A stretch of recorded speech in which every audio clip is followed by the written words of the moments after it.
প্রিয় শিক্ষার্থীরা, সবাইকে আবারও স্বাগত জানাচ্ছি। আমি জান্নাতুল ফেরদৌসী, প্রভাষক গণিত, নারায়ণগঞ্জ সরকারি মহিলা কলেজ। তোমাদের সবাইকে ধন্যবাদ জানাচ্ছি এজন্য যে তোমরা মনোযোগ সহকারে আমাদের লেকচারগুলো ফলো করছো। আজ আমি তোমাদের সাথে স্থিতিবিদ্যা নিয়ে আলোচনা করব। স্থিতিবিদ্যার কয়েকটি ক্লাস তোমরা এর আগে করেছো। আজ আমি তোমাদের সাথে সৃজনশীল কোশ্চেন নিয়ে আলোচনা করব। চলো আমরা ক্লাসে প্রবেশ করি। আজ যে বিষয় নিয়ে তোমাদের সাথে আলোচনা করব সেটা হচ্ছে একটি সৃজনশীল প্রশ্নের সমাধান করব, আরেকটি আমরা অঙ্ক করব। চলো, সৃজনশীল প্রশ্নটা কিরকম হতে পারে? তোমরা অনেকেই প্রশ্নের অঙ্ক পারো, কিন্তু সৃজনশীল কোশ্চেন দেখলে ভয় পাও। এজন্যই আমি তোমাদের সাথে সৃজনশীল কোশ্চেন নিয়ে আলোচনা করছি।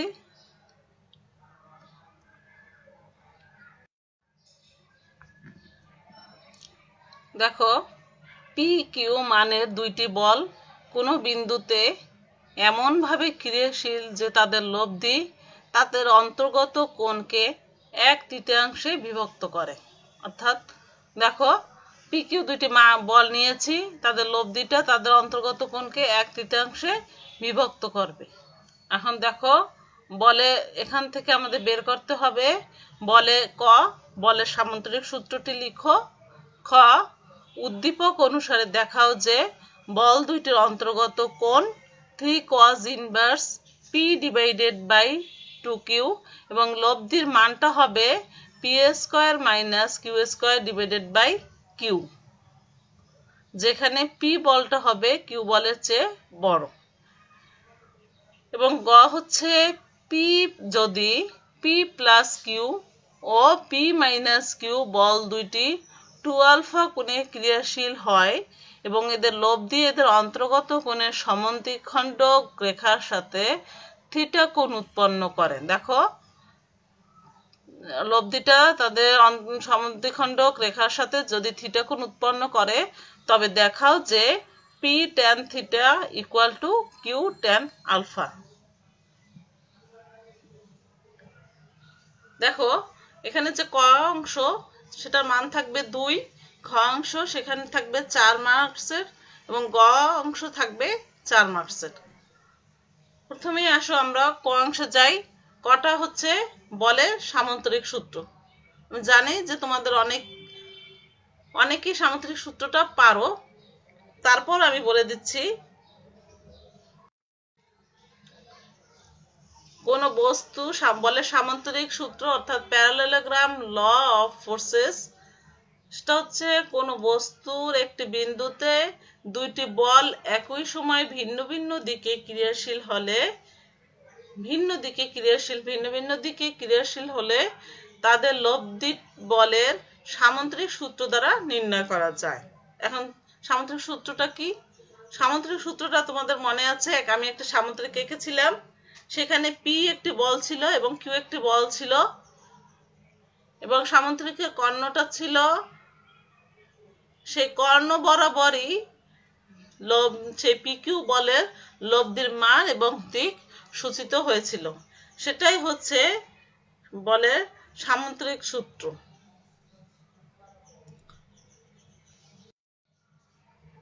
এরপরে দেখো খ অংশ, উদ্দীপক অনুসারে দেখাও যে বল দুইটির অন্তর্গত কোণ 3 cos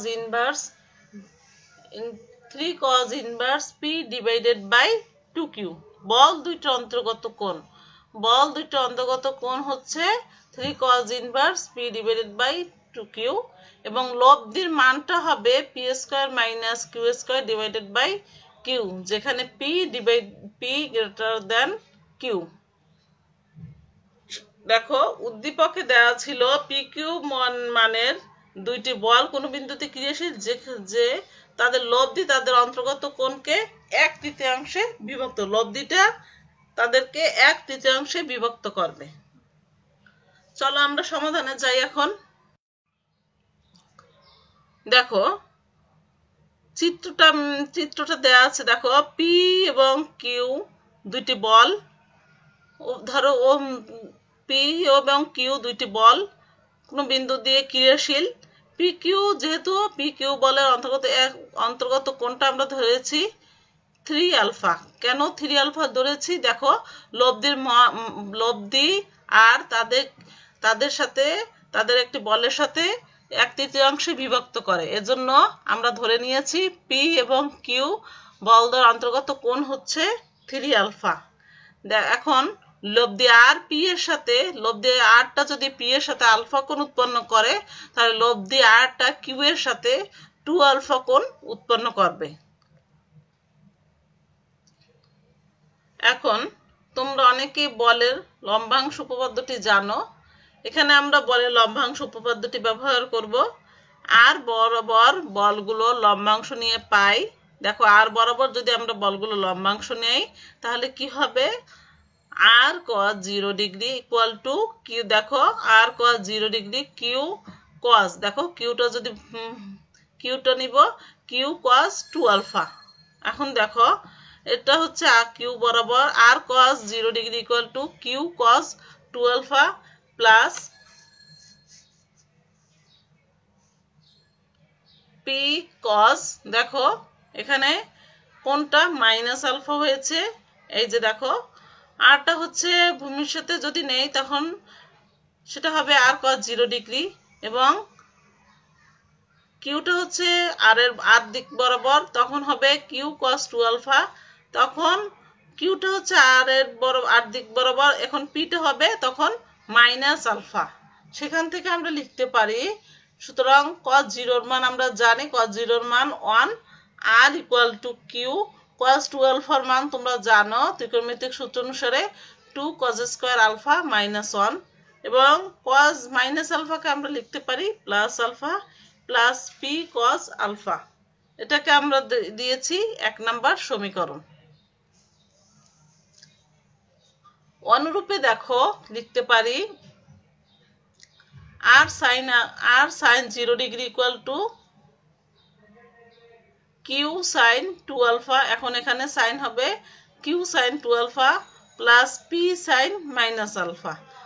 আমরা জানি দেখো sin 0 এর মান 0, কিউ sin 2 আলফার জানি 2 sin আলফা cos আলফা, এবং sin মাইনাস আলফাকে আমরা লিখতে পারি মাইনাস পি sin আলফা। সেখান থেকে লেখা যায় 2 Q cos alpha minus P equal to 0। অর্থাৎ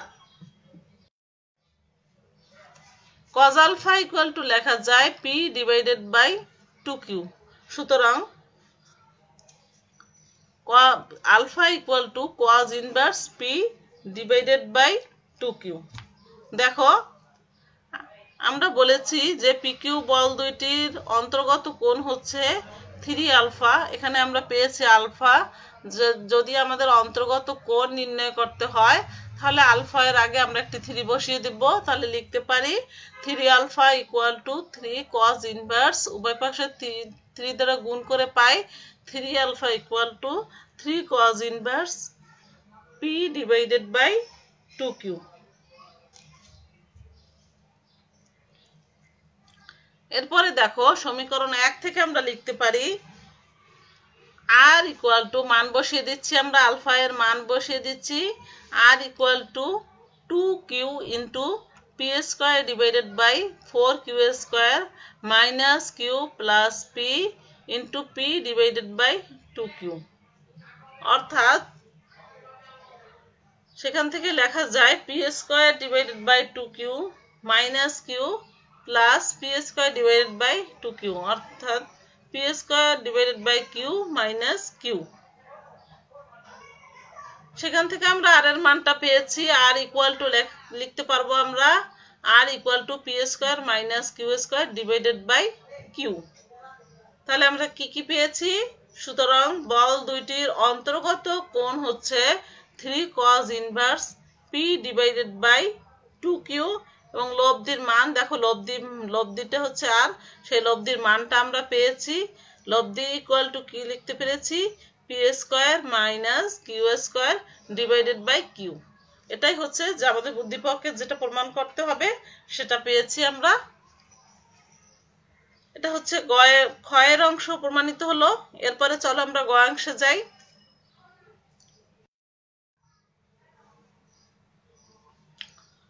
দেখো গতে দেওয়া আছে যদি পি প্লাস কিউ ও পি মাইনাস কিউ বল দুইটি 2 আলফা কোণে ক্রিয়াশীল হয় এবং এদের লব্ধি এদের অন্তর্গত কোণের সমদ্বিখণ্ডক রেখার সাথে থিটা কোণ উৎপন্ন করে।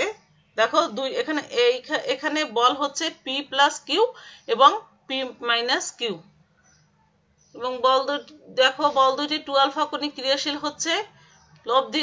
লব্ধি এদের অন্তর্গত কোণের সমদ্বিখণ্ডক রেখার সাথে থিটা কোণ উৎপন্ন করছে। তাহলে আমাদের দেখাতে হবে P tan theta equal to Q tan alpha.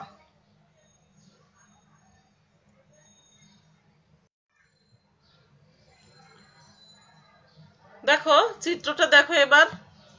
এ বিন্দু দিয়ে দুইটি বল ক্রিয়াশীল হচ্ছে, বি বরাবর একটি বল এবং সি বরাবর একটি বল।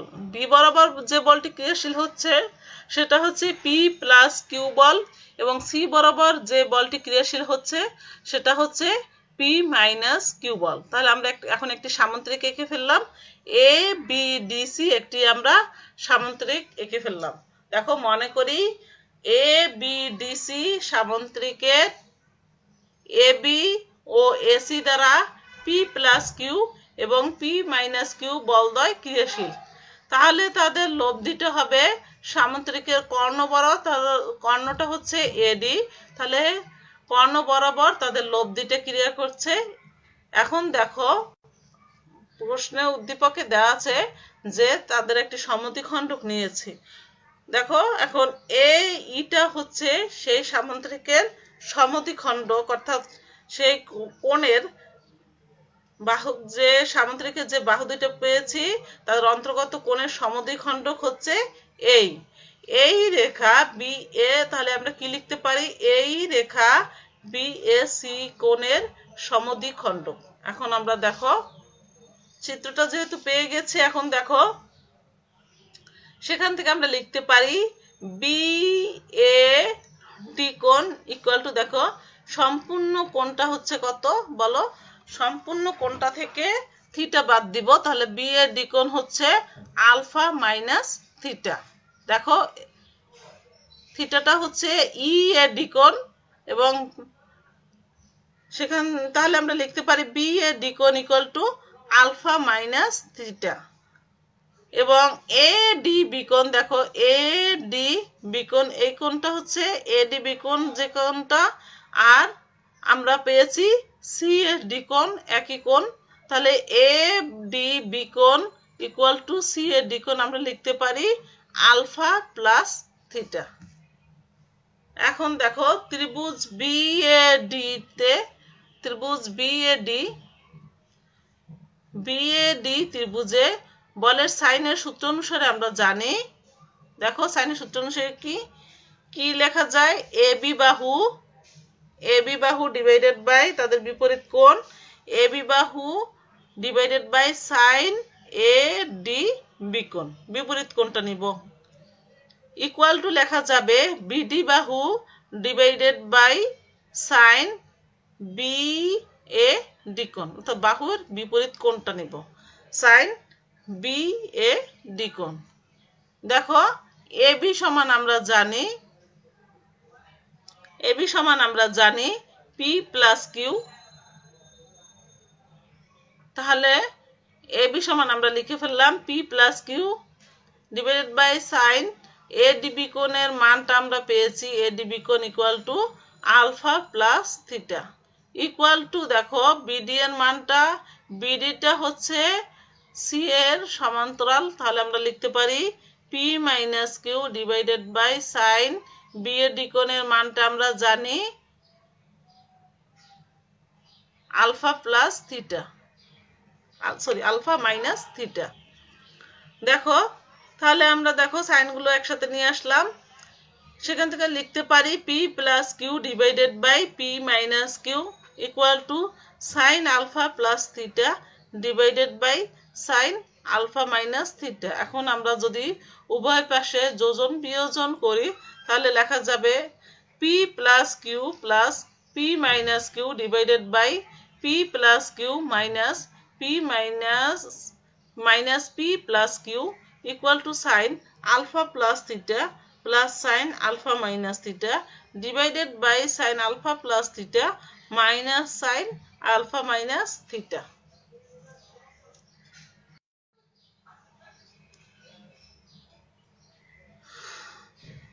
দেখো বাম পাশে কাটাকাটি করে আসে 2p divided by 2q equal to ডান পাশে দেখো সাইনের সূত্র অনুসারে আমরা লিখতে পারি 2 sin alpha cos theta divided by 2 sin alpha cos theta divided by 2 cos alpha sin theta. সেখান থেকে আমরা দেখো বাম পাশে 2 2 কেটে যায় তাহলে থাকে p divided by q equal to দেখো tan theta tan alpha into cot theta. p into p divided by q equal to দেখো tan আলফা রেখে দিলাম, cot থিটাকে আমরা লিখতে পারি 1 ডিভাইডেড বাই tan থিটা। সেখান থেকে দেখো এখন দেখো p into tan theta equal to q tan alpha. আমাদের যেটা প্রমাণ করতে হবে সেটা আমরা পেয়েছি, তাহলে আমরা লিখতে পারলাম p tan theta equal to q tan alpha দেখানো হলো।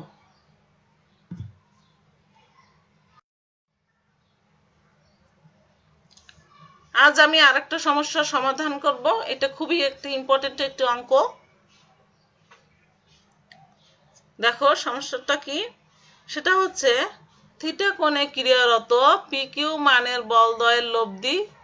থিটা কোণে অর্থাৎ pq দুইটি বল, তাদের অন্তর্গত কোণ হচ্ছে থিটা এবং বলদ্বয়ের লব্ধিটা হচ্ছে 2m plus 1 into root over P square plus Q square. দেখো এরপরে দেখো উক্ত কোণটি বলতে বোঝা যাচ্ছে এই থিটা কোণটি, উক্ত কোণটি যদি 90 ডিগ্রি মাইনাস থিটা হয়, কোণটা হচ্ছে চেঞ্জ হয়ে হচ্ছে 90 ডিগ্রি মাইনাস থিটা হলে লব্ধির মানটা হবে 2m minus 1 into root over P square plus Q square. আমাদের প্রমাণ করতে হবে যে tan theta equal to m minus 1 divided by m plus 1।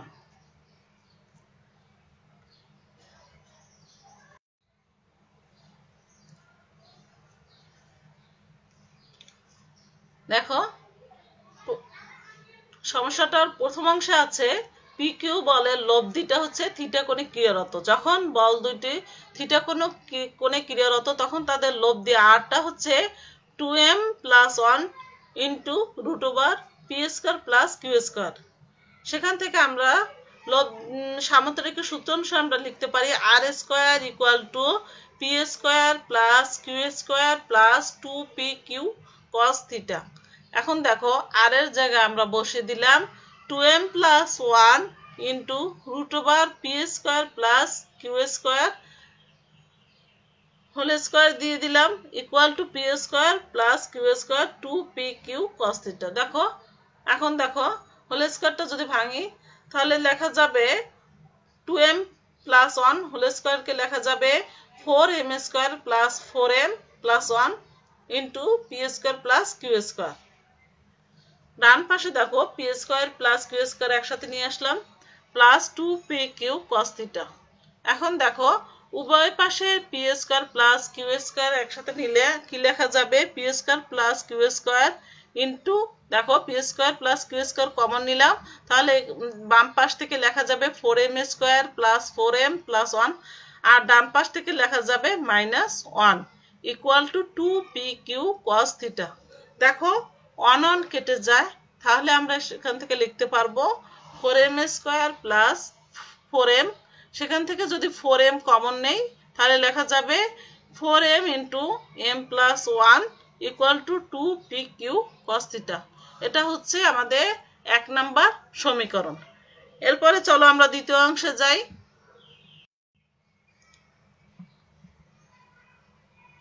দ্বিতীয় অংশ হচ্ছে আবার কোণটা যদি 90 ডিগ্রি মাইনাস থিটা কোণে ক্রিয়ারত হয় তখন PQ মানের বলদ্বয়ের লব্ধিটা হবে 2m - 1 into √p² plus q²। দেখো আগের সূত্রেই আমরা বসিয়ে দেই, r² = p² plus q² plus 2pq। এখানে থিটার বদলে কোণটা হবে 90 ডিগ্রি মাইনাস থিটা। এখন দেখো যদি r² এর জায়গায় আমরা মানটা বসিয়ে দিই, r এর মানটা 2m - 1 √p² plus q² whole square দিয়ে দিলাম। এখন বর্গ করে পাই আমরা, দেখো 2m - 1 হোল স্কয়ারকে লিখতে পারি 4m² - 4m plus 1 into p² plus q²। সেখানে ডান পক্ষ ইকুয়াল টু লেখা যাবে p² প্লাস q² প্লাস দেখো cos 90 degree minus theta. cos 90 degree minus থিটাকে আমরা লিখতে পারবো sin থিটা। তাহলে দেখো উভয় পাশ থেকে যদি আমি p² প্লাস q² কমন নেই তাহলে লেখা যাবে p² প্লাস q² ইন্টু দেখো 4m কমন নিলাম 4m into m - 1 equal to 2pq sin theta. এটা হচ্ছে আমাদের 2 নাম্বার সমীকরণ। এখন দেখো আমাদের প্রমাণের জন্য আমরা 2 নং সমীকরণকে যদি আমরা 1 নম্বর সমীকরণ দিয়ে ভাগ করি তাহলে আমরা tan থিটার মানটা পেয়ে যাব। দেখো এখন 2 নম্বর সমীকরণ থেকে 1 নম্বর সমীকরণ ভাগ করে দিলাম, তাহলে আমরা লিখতে পারি 2pq কেটে যায়, আমাদের থাকে tan থিটা। দেখো এরপরে দেখো 4m into m - 1 into p² plus q² divided by 4m into m plus 1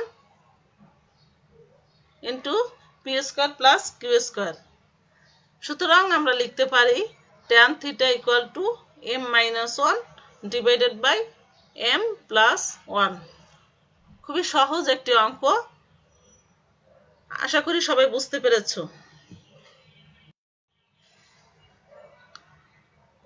আজ এ পর্যন্তই। আমার মনে হয় আজ যে সমস্যাগুলো সমাধান করিয়েছি তোমরা বুঝতে পেরেছো।